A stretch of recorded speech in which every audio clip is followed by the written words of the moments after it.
नमस्कार मित्रों, आइए आप लोगों का बहुत बहुत स्वागत करता हूं मैं रविरंजन कुमार अपने YouTube चैनल लर्नपुर में। उम्मीद करता हूं कि आप लोग इस कोरोना महामारी के दौर में अच्छे होंगे, अपने परिवार के साथ होंगे और सावधानियां बरत करके अच्छे रहने के प्रयास करते होंगे। आइए आज जो हमारा टॉपिक है वो है NCERT। ये बहुत ही महत्वपूर्ण टॉपिक है। आपने YouTube पे बहुत सारे वीडियो देखे होंगे, अपने सीनियर से मिले होंगे, आपके टीचर भी बताए होंगे कि NCERT पढ़ लो, NCERT बहुत ही महत्वपूर्ण है। और NCERT एक बार पढ़ लेने के बाद आप बहुत सारे क्वेश्चन एग्जाम में आसानी के साथ कर ले जाएंगे और NCERT पढ़ने के बाद आपका जो एक समझ बनता है वो बहुत ही महत्वपूर्ण होता है। लेकिन बहुत सारे लोग ये नहीं बताते हैं कि NCERT कैसे पढ़ें। मेरा मानना है कि किसी भी काम को बिना रणनीति के 100 बार करिए और रणनीति के साथ यदि आप एक बार करते हैं तो 100 बार करने से ज़्यादा बेहतर है कि रणनीति के साथ एक बार करिए। और इस बात को मैंने अपने जीवन में अनुभव किया है और बहुत सारे लोगों से मैं मिला हूं जो बड़े बड़े एग्जाम क्वालिफाई किए हैं, उनका भी यही मानना है। तो आज का जो हमारा टॉपिक है NCERT क्या है, NCERT को कैसे पढ़े, नोट्स बनाए, कौन सी NCERT पढ़े और NCERT क्यों महत्वपूर्ण है। आइए हमारे साथ इस टॉपिक के अंत तक बने रहिए। एक एक करके सारे टॉपिक पे हम चर्चा करते हैं और आप देखेंगे ये टॉपिक फिनिश हो जाने के बाद जब भी आप कोई भी, मैं NCERT की ही बात नहीं करता हूँ, NCERT के साथ साथ जो भी बुक आप पढ़ते हैं एग्जाम के पर्पस से, आप उसमें ये तरीका अप्लाई करके देखिएगा।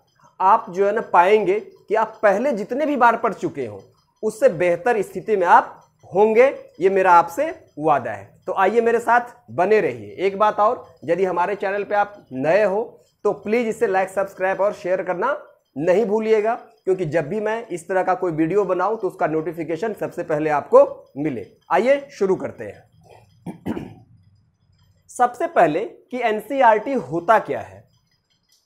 तो NCERT भारत सरकार की एक ऑथेंटिक बुक है जो टाइम टू टाइम इस पर रिसर्च होता रहता है और नवीनतम चीज़ों को इसमें जोड़ने का भारत सरकार प्रयास भी करती है।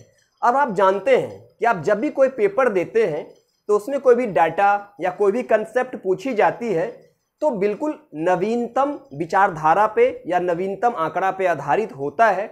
और आप यदि कोई दूसरे बुक से पढ़ लिए हो कोई डेटा और आप वहां टिक लगा करके आ जाते हो, क्वेश्चन करके आ जाते हो, तो आप जब देखते हैं आंसर की आता है तो आप तो कैलकुलेट किए रहते हैं कुछ और अपने हिसाब से, पुराने या दूसरे बुक के हिसाब से, लेकिन आपका जो नंबर आता है बहुत कम आता है। तो इन्हीं चीजों से बचने के लिए आइए हम चलते हैं। NCERT क्यों महत्वपूर्ण है। तो दूसरी बुक में भी यही चीजें लिखी होती है, लेकिन NCERT आपको सिखाती है, लेकिन दूसरे बुक क्या है, आपको बताती है। तो बताने और सिखाने में बहुत अंतर होता है। NCERT में जितने भी सारे फैक्ट्स होते हैं, जितने भी सारे डेटा होते हैं, वो रिसर्च बेस्ड होता है। और NCERT जब भी कोई एग्जाम में क्वेश्चन पे डिबेट होता है तो एग्जाम या वो जो बोर्ड होता है NCERT को मानता है साक्ष्य के रूप में। और आप भी यदि दावा करेंगे तो NCERT को ही आप अपना आधार बनाएंगे। इसीलिए NCERT पढ़ना सबसे बेहतर और सबसे उपयोगी है। उसके बाद NCERT किस क्लास से पढ़े। जी हाँ दोस्तों, बहुत डिबेट होता है, बच्चे भी मुझे बार बार पूछते हैं और बच्चे का ये फेवरेट क्वेश्चन है कि सर हम NCERT किस क्लास से पढ़े। तो मैं कहना चाहूँगा कि आप भले NCERT इससे पहले पढ़े हो, लेकिन आप पढ़े होंगे जब आप एकेडमिक लेवल में होंगे या स्कूल में होंगे, तब आप पढ़े होंगे। लेकिन स्कूल के समय NCERT पढ़ना और एक मेच्योर होकर के NCERT पढ़ना, दोनों में बहुत अंतर होता है। जब आप मेच्योर होकर के NCERT पढ़ेंगे तो आप देखिएगा, ये आप पाइएगा कि बहुत सारी चीजें आप छोटे क्लास में जो समझ नहीं पा रहे थे, अब आप जो है ना उन चीजों को आसानी से समझ पा रहे हो। तो मैं बता रहा हूं कि अब भी जो आप NCERT पढ़ेंगे, आप पढ़ेंगे क्लास 6 से लेकर के छठी क्लास के एनसीईआरटी से शुरू करेंगे, क्योंकि मैं आपको अपना अनुभव बताता हूं कि छठी क्लास की जो एनसीईआरटी होती है वो बिल्कुल जो है ना इनिशियल स्टेज से शुरू करती है चीज़ों को, और इनिशियल स्टेज से शुरू करके वो एनसीईआरटी ये नहीं समझती है कि आप जो है ना कितने पढ़े हो। मैं शुरू में बोला था कि एनसीईआरटी आपको सिखाने का काम करती है। कैसे? पाई चार्ट के माध्यम से, टेबल के माध्यम से। और एक चीज़ और आपको बता दूं बहुत ही महत्वपूर्ण, कि एनसीईआरटी जब भी पढ़ेंगे तो वहाँ दो कैरेक्टर को आप हमेशा देखेंगे आपस में बातचीत करते या क्वेश्चन करते हुए। वो कैरेक्टर आप समझ गए होंगे यदि एनसीईआरटी पढ़े होंगे तो, उसका नाम है बूझो और पहेली। बूझो पहेली को आप देखेंगे कि दोनों आपस में क्वेश्चन भी और आंसर करते होंगे, और आपको भी बूझो और पहेली की तरह ही अपना दिमाग खोल करके रखना होगा। ये आपको कभी नहीं सोचना है कि मैं एनसीईआरटी कितने बार पढ़ा हूं। आपको हमेशा एक एक चीजों को पढ़ने और समझने का प्रयास करना पड़ेगा।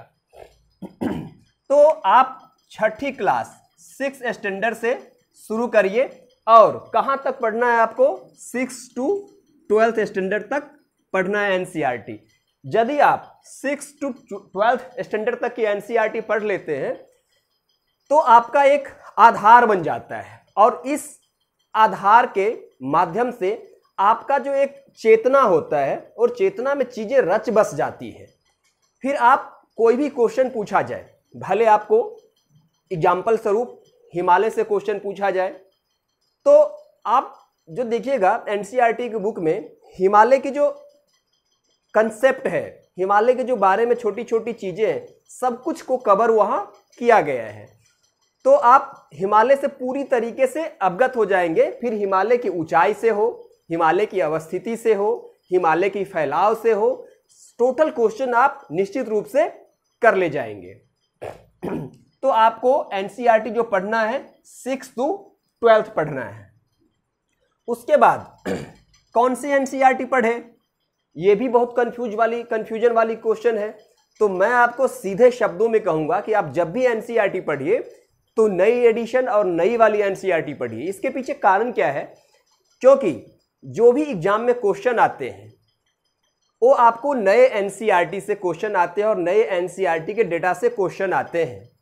और आप देखेंगे यदि आप पुरानी एनसीईआरटी उठा करके पढ़िए तो पुरानी एनसीईआरटी में जो बहुत सारे आपको ऐसे डेटा मिलेंगे, वो डेटा जो है ना आज के डेट में आउटडेटेड हो चुके हैं, और वो डेटा के माध्यम से यदि आप क्वेश्चन करते हैं तो आप क्वेश्चन आंसर पक्का गलत कर ले जाएंगे।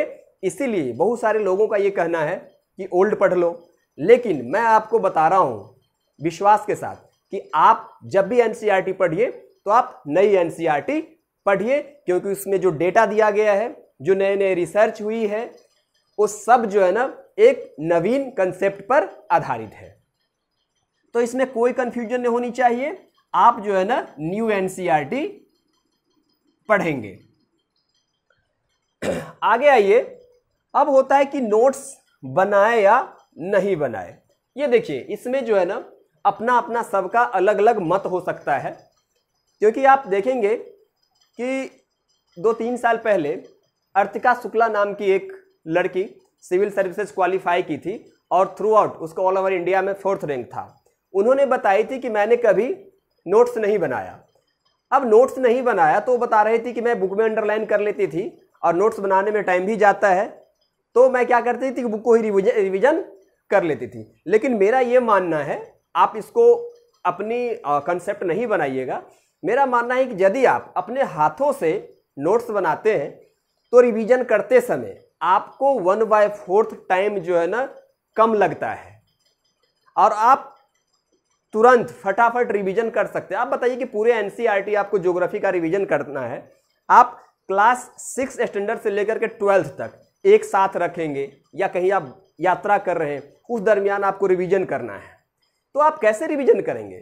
काफ़ी जो है ना परेशानी आपको हो सकती है इतने बुक को कैरी करने में। इसीलिए नोट्स बनाना बेहतर है। और नोट्स कैसे बनाएं? तो नोट्स आपको छोटे छोटे पार्ट में बनाइए। नोट्स का मतलब ये नहीं है कि पूरे एनसीईआरटी को आप लिख करके फिर जो है ना उसे आप टेबल पे सजा के रखिए, ये बिल्कुल कतई नहीं जो है ना उचित है। आप नोट्स का मतलब क्या होता है कि काफ़ी चीज़ों को कंसाइज करके लिखिए, काफ़ी चीज़ों को अपने भाषा में लिखिए, शॉर्ट करके लिखिए, जो आप रिवीजन करते समय आपको कुछ ही समय में रिवीजन हो जाए। अब आपको बता दूं कि एनसीईआरटी कैसे पढ़े। अब देखिए, ये जो आप 1 2 3 4 पॉइंट अभी मैंने आपको बताया, इसमें सबसे बेहतर पॉइंट ये है और यही आपको सफलता के द्वार तक ले जाएगी।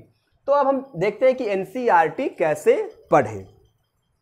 तो एनसीईआरटी पढ़ने का सबसे बेहतर तरीका है कि चाहे आप 6th स्टैंडर्ड के पढ़िए, 7th 8th 12th, जब भी पढ़िए तो पहले बार में आपको थ्रू आउट, बिल्कुल जैसे आप किसी शहर में जाना चाहते हैं तो शहर में जाने से पहले आप क्या करते हैं कि शहर की मैप उठाते हैं या किसी व्यक्ति से मिलते हैं, उनसे पूछते हैं कि वो शहर कैसा है।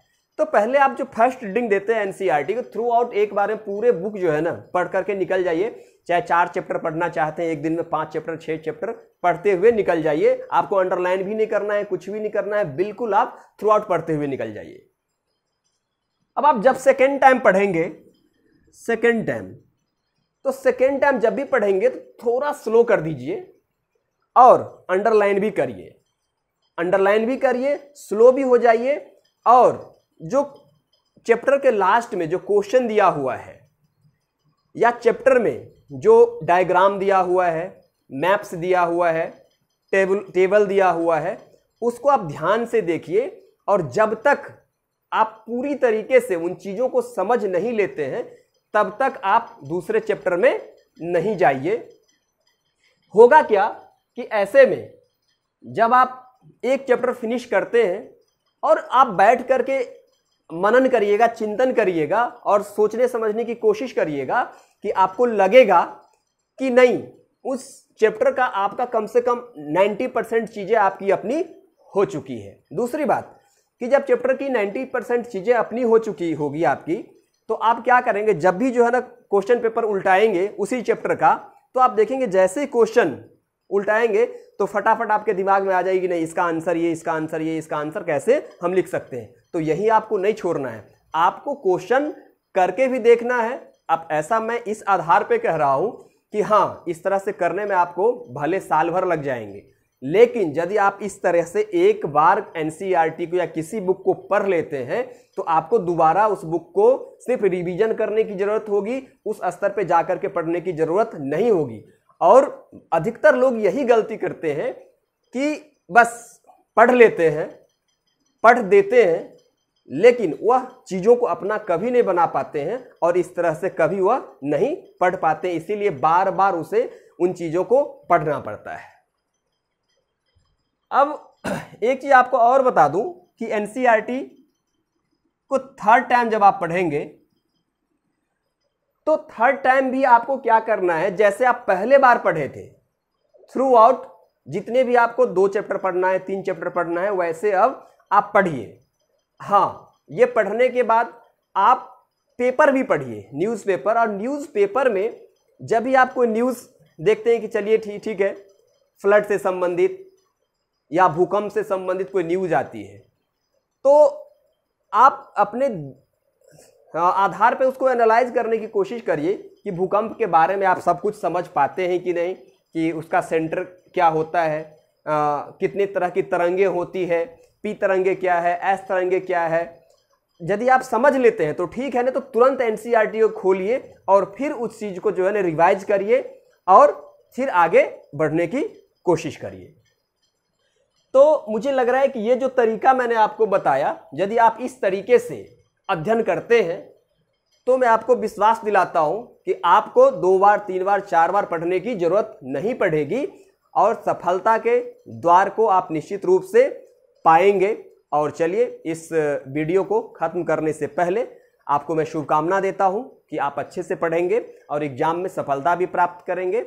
और यदि आप इस वीडियो को अंत तक देख लिए हो और आपको यूजफुल लगा हो तो आपके जो दोस्त है, आपके जो संबंधी है, उसको भी फॉरवर्ड करिए, शेयर करिए, वह भी इस वीडियो का फायदा उठा सके। तो नमस्कार, इसी शुभकामना के साथ वीडियो को अंत करते हैं, मिलते हैं नेक्स्ट वीडियो में। धन्यवाद।